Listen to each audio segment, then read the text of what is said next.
Big pass Tamil season 9 இன்றைக்கி promo ஞாயிற்றுக்கிழமை வச்சு கலாய்ச்சி விட்டார். மொக்கை வாங்கிட்டாப்புல. கமருதீனுக்கு சரியான மொக்கை, மரண மொக்கையை கொடுத்த விஜய் சேதுபதி மாஸ் வச்சு செஞ்சுக்கிட்டு இருக்காருயா. விஜய் சேதுபதி செம காண்டாயிட்டாப்புல கமருதீன் மேலே. இப்போ சக்காசம் தான் ஃபுல்லாக. அதாவது என்னென்னா, வீட்டுத்தலை இந்த வாரம் வீட்டுத்தலை எப்படி நடந்துக்கிட்டாங்க, எப்படி இருந்தாங்க. உடனே கமருதீன் சொல்கிறான், அவங்க 2 ஃபேஸ் காட்டினாங்க சார், அது என்னென்னு எனக்கு புரியவே இல்லை சார் அப்படின்னு சொல்லிகிட்டு இருந்தான். உடனே பாரு பக்கத்தில் நிற்கிறாங்க. அவர் என்ன சொல்ல வரான்னு எனக்கு கேட்ச் பண்ண முடியல சார், கேட்ச் பண்ண முடியல. அப்படியாம்மா, திரும்பி நில்லுமா, இப்போ கேட்ச் பண்ண முடியுதாம்மா? இல்லைம்மா முடியலம்மா. அவன் குசு குசு குசு குசுன்னு அந்த ஜெயிலில் இருந்துக்கிட்டு ஒரு மாமா வேலை பார்த்தீங்களா 2 பேரும், அந்த வேலையை இங்கே பார்க்காதீங்க, கொஞ்சம் சத்தமாக பேசுங்க சார். குசு குசு குசுன்னு ஜெயிலில் பேசுகிற மாதிரியே பேசாதீங்கன்னு சிரிப்பு வெக்கம் தாங்க முடியல. அதாவது கேவலமாக வெக்கமே இல்லாமல் ஒரு வேலையை பார்த்துட்டு அந்த ஆளுக்கு எவ்வளோ வெக்கம் வருது பாருங்களேன். அப்படிங்கிற மாதிரி வச்சு கலாய்ன்னு கலாய்ச்சி விட்டு மொக்கையை கொடுத்துட்டாரு. அப்புறமா சரி, நீங்கள் வீட்டு தலையாக தான் என்ன பண்ணியிருப்பீங்க? என்ன பண்ணியிருப்பேன் தெரியலையே சார், நான் சொல்லட்டுமா?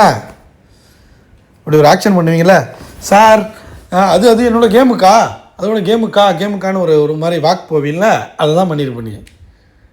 அதே மாதிரிங்க, அதே மாதிரி கமருதீன் மாதிரி அப்படியே அச்சசெல்லாம் அப்படியே பண்ணியிருக்காரியா. அதாவது என்னென்னா, ஒரு நடிகன் விஜய் சேதுபதி ஒரு நடிகன் அப்படியே அப்சர்வ் பண்ணி என்ன பண்ணானோ கமருதீன், அதே ஆக்ஷனை அதே மாதிரி வேறு லெவலில் ஒரு மொக்கையை கொடுத்து கமருதீன் மூஞ்சி செத்து போச்சு. ஆக்சுவலாக எபிசோட் பார்த்தோன்னா நமக்கு தெரியும் என்னென்ன மாதிரி அடி வாங்கியிருக்காங்கன்னு தெரியல. கமருதீனும் பக்கத்தில் நிற்கிறாங்க, பாருவும் பக்கத்தில் நிற்கிறாங்க. 2 பேருக்கும் மொக்கையை கொடுத்துட்டு வேறு லெவலில் போய், அதாவது ஆடியன்ஸ் பக்கத்தில் வரையும் போயிட்டார். இவர் நடந்துக்கிட்டே உள்ளே போயிட்டார். ஆடியன்ஸ் என்ன சம்பவம் பண்ணாங்கன்னு தெரில.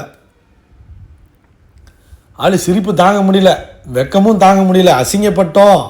ஐயோ இவ்வளோ அளவுக்கு மொக்கையை கொடுத்துட்டாங்களே, ஓரளவு திட்டினாலும் பரவாயில்ல, நம்மளும் முறைச்சிக்கிட்டு அப்படியே இருந்துடலாம்.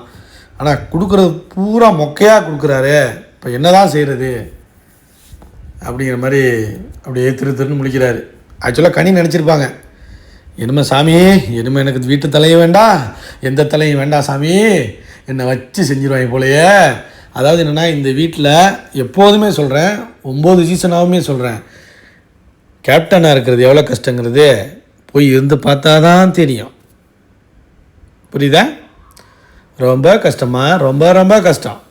அதெல்லாம் தனி கட்ஸ் வேணும் வீட்டு தலையாக இருக்கணும்னு நினைக்கிறது. வேணால் ஆசையாக இருக்கும், அடுத்த வாரம் நாமினேஷன் ஃப்ரீ, ஒரு வாரம் நம்ம சம்பாதிக்கலாம் அப்படிலாம் பார்க்கலாம்.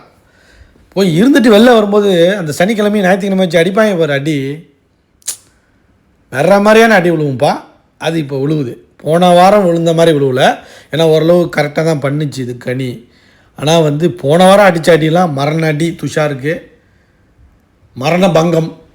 ஸோ இப்போ மரண பங்கம், மரண மொக்கை வாங்கிய கமருதீன் பாருவை வச்சு கமருதீனுக்கு மொக்கை கொடுக்குறாரு பாருங்க. அதுதான் விஜய் சேதுபதி. மரண மாஸ். அடுத்து எபிசோடில் பார்ப்போம் இன்னும் என்னென்னலாம் மாஸ் இருக்கான்னு. நேற்று பண்ண மாதிரி ஏதாச்சும் மொக்கை வாங்குமா பாரு, கமருதீன் வாங்குவாங்களா? பொறுத்திருந்து பார்ப்போம். பட் ஆனால் வேற மாதிரியான மொக்கை கமருதீன் மொக்கை பண்ணிட்டாரியா, வேற லெவல்மா. அதாவது என்னென்னா, கமருதீனுக்கு பேச தெரியல. அவன் ஒரு மாதிரி ஒரு ஆட்டிடியூட் பண்ணுறான்னா அதை நியாயப்படுத்த வச்சும் தெரியணும், இல்லைனா கரெக்டான பாயிண்ட் எடுத்து வைக்கணும். எந்த பாயிண்ட்டையும் எடுத்து வைக்காமல் அவனுக்கு வாயில் வந்ததெல்லாம் வார்த்தைகளை விட்டுக்கிட்டு அந்த மாதிரி இருக்கிறதுனால தான் எல்லோரும் ஈஸியாக அடிச்சிடுறாங்க இவனை.